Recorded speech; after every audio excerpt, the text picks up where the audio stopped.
I promise I'll stick to the script.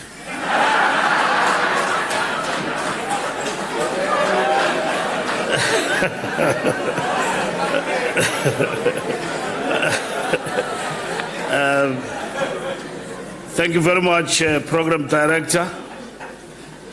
The Board of Trustees and Executive Leadership of the Thabo Mbeki Foundation, the Deputy Secretary General of the African National Congress, Comrade Nomvula Mkonyane, former leaders of the ANC, leaders present here today, and the masses of our people. The members of the media, fellow South Africans, importantly today, we acknowledge the patron of the Thabo Mbeki Foundation, the former president of the ANC and our republic, Comrade Thabo Mvuyelwa Mbeki. We must, as we should, today turn to our forebears and the gods of our people and say, Lizalisi dinga Thixo wenyaniso. Ngeziphithiphithi zethu yonakele imihlaba. Lawula Yesu. A hymn composed by Rev. Dio Soga, signaling the birth of a new nation. This hymn was sung at the ANC inaugural meeting in 1912.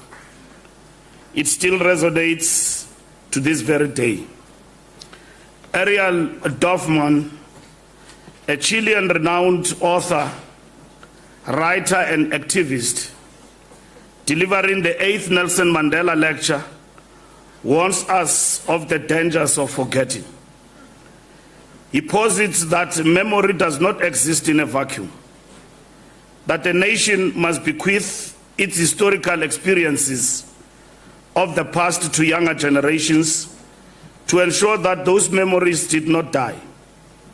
Each generation has its supreme duty and calling, and therefore building up on the legacy and memories of the generation before it to provide a solid foundation upon which to continue the struggle for a just and humane society worldwide. A nation that does not take into account the multitude of suppressed memories of the majority of its people will always be weak, basing its survival on the exclusion of dissent and otherness. Those whose lives are not valued, not given narrative dignity, cannot really be part of the solution of the abiding problems of our times. Close quote. Today, we are gathered here to give narrative dignity to this injunction by this Chilean revolutionary Ariel Dorfman to one of our own. 2 days ago, on the 24th of April, we commemorated the passing on of the twin towers of our struggle, President Oliver Tambo, who passed on barely a fortnight after the brutal assassination of Chris Thembisile Martin Hani. This month is awash with the passing of icons of our struggle who immensely contributed to our democratic breakthrough in 1994. Earlier this month, on the 6th of April, we commemorated the brutal murder of Solomon Kalushi Mahlangu. May his soul and souls of many of his ilk repose in eternal peace.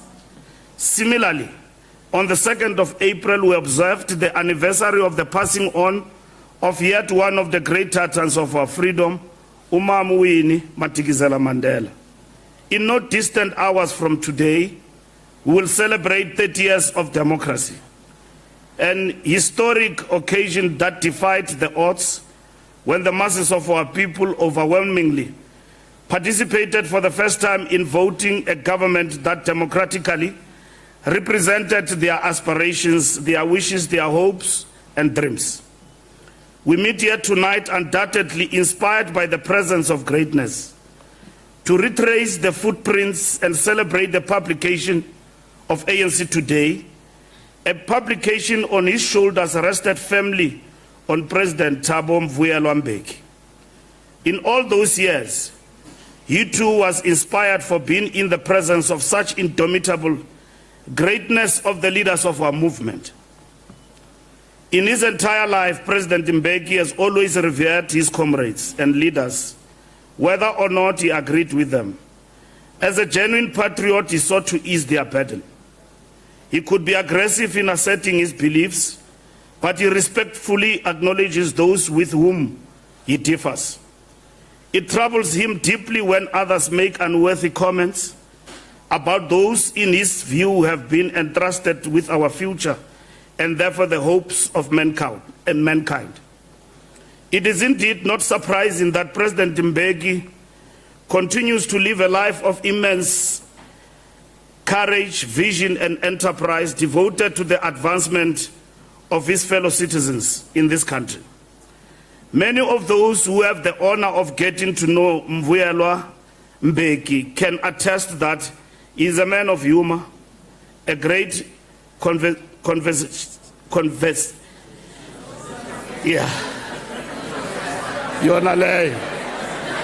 and a listener. And a listener. People always warm to him. There are words that some people can't pronounce. His genuine interest and sincerely for people's lives and well-being is undoubtedly the hallmark of his existence. Wherever he is in life and in whatever sphere he moves, the friendliness he exudes to others make him a friend.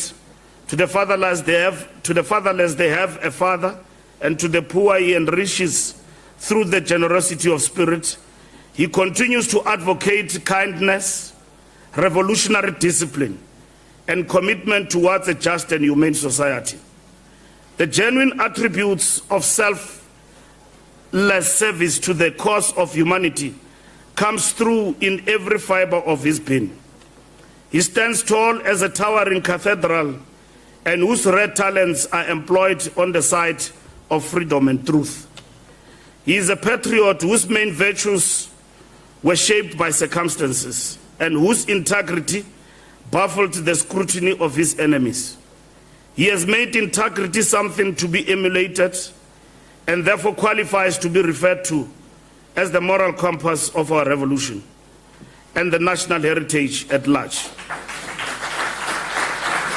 I say this not to simply praise him because he is with us, but from the knowledge and experience with him as a leader, a visionary, a gallant fighter for freedom. He is a man of such high caliber, rare talent and selflessness that we all feel magnitude of his greatness, of his presence. He continues to live a humble and simple but very meaningful life. He is an unassuming person, but his sharp intellect and tremendous courage to face any kind of challenge has earned him a formidable presence. President Mbeki has the capacity to grasp and cut through complex issues and move forward. It is these qualities that he used to lead the charge in the transformation of this country and that of our continent, restoring the dignity of South Africans and Africans as a whole. President Mbeki is uncompromising where his people's interests are concerned. He is, however, not rigid. He recognizes the value of new ideas, of adapting practice to circumstance, and innovation in the socio-economic transformation of his country. For all of this, he is sometimes misunderstood. Not because he is wrong, but because he is ahead of many in these matters. He is the one former ANC president of whom we could say he was our leader without any fear of self-contradictions.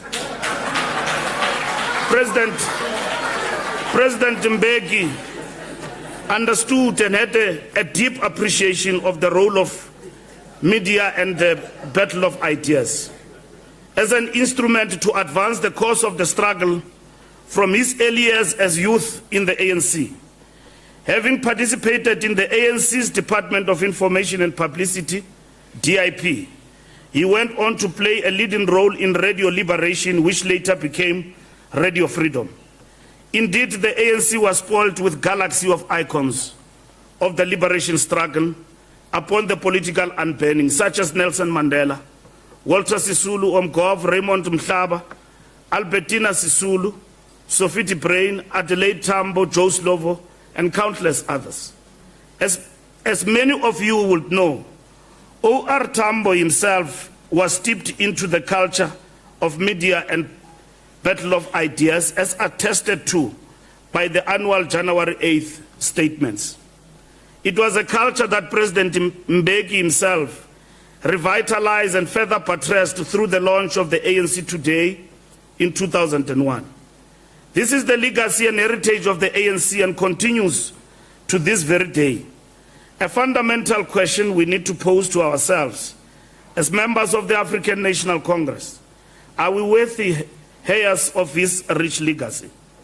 And the answer to this question lies in our ability to appreciate the challenges we face and our ability to resolve them, tapping on the experiences and lessons we continue to seek from elders like President Mbeki. Very importantly, the views espoused in the terrain of the battle of ideas, as propagated by various institutions and media houses, were essentially narratives reflective of the political, social, and economic context of what we must become as a country. I deliberately say as a country because whilst we all occupied the same geopolitical space that we call South Africa, at least since the Union of South Africa of 1910, there was nonetheless a concerted effort aimed at dividing us on the defaults of race, tribe, gender, and class against our position on building a united nation from the ruins of colonial and apartheid oppression. Today, there exist some who espouse a narrative that suggests one race is superior to another, which has seen some brazenly calling for the cessation of the Western Cape province from the rest of South Africa, which all our departed struggle icons will have frowned upon. And in a similar vein, there are some who believe that South Africa must continue to be balkanized alongside tribe, significantly attested to by narrow tribal political and electoral mobilization. This is backwardness of the highest order. In his weekly letters, President Mbeki articulated, among others, on the demon of racism that requires all of us to exercise as we craft the National Democratic Society envisioned in the strategy and tactics of the ANC, which characterizes us as a united, non-racial, non-sexist, democratic and prosperous society. And that to be achieved, we must ensure equality across race, gender and class. The ANC Today became a foremost platform for the ANC's narrative of building a society that is premised on the Freedom Charter and the promise of our Constitution. President Mbeki lauded the fact that the Constitution enjoins us to create this national democratic society, canvassing all and sundry to partake in this great project of nation building premised on resolving the national question. And in so doing, he continuously cautioned us that we dare not fail, because the collapse of such a project will spell out our collective doom, irrespective of race, tribe, gender, or class. Whilst the golden thread of the President's letters on ANC Today presented this statesmanship nationally and internationally, he nonetheless never shied away from the fact that this was the defense of the ANC, both as a revolutionary movement and as a ruling party. This is because he knew very well that despite the lofty ideals of our constitutionalism, against which he reminded all of us as a nation that we were enjoined to fulfill, he nonetheless was conscious of the contest of multiplicity of narratives that were anti-ethical to the historic mission of the African National Congress. There was a big debate about the relaunch or the launch of the ANC Today. in the ANC and society at large. For that reason, there was never confusion at any stage, because the president will continuously speak, and in that sense, by extension, the ANC always spoke on any matter. In this way, the ANC today and the president's letters left the conventional media terrain with envy, as this divested the platform of the battle of ideas away from their monopoly and became the voice of the people, as it were, during the days of Radio Freedom and the many publications that were banned by the apartheid regime. President Mbeki's intellectual contribution reaffirmed the narrative that sought to contest the domination of the African majority, both continentally and in the diaspora, whilst linking the claims of freedom and democracy as universal principles that will otherwise be a hallowed claim by any proponent, unless by extended to all races, gender, and class. Like the great leaders such as Booker T. Washington, Marcus Garvey, John Dube, Julius Nyerere, Kenneth Kaunda, Samora Machel, and Kwame Nkrumah, he too believed that for our narrative to see the light of day, we must as a movement be alive to the importance of our role and agency as the motive forces of our revolution. And that consequently, those who stand to lose from institutionalized monopoly of ideas and the projects that flows from them will naturally be opposed to the National Democratic Revolution. The ANC today has assumed the political canvas of the masses of our people for their own liberation. Accordingly, he championed the creation of democratic institutions in the country, whilst continentally he championed the new Partnership for Africa's Development, NEPAD, premised on his advocate for the African Renaissance under his watch. Under his watch, the Organization of African Unity transitioned into the African Union. President Mbeki lives true to the assertion that ideas do not exist for themselves. And he exemplifies that through making practical his call for the African Renaissance. He understands and has deep appreciation that the narrative opposed to our revolution do not just have a national network, but also a global political network arrayed against the progressive agenda for change and often backed by powerful political forces.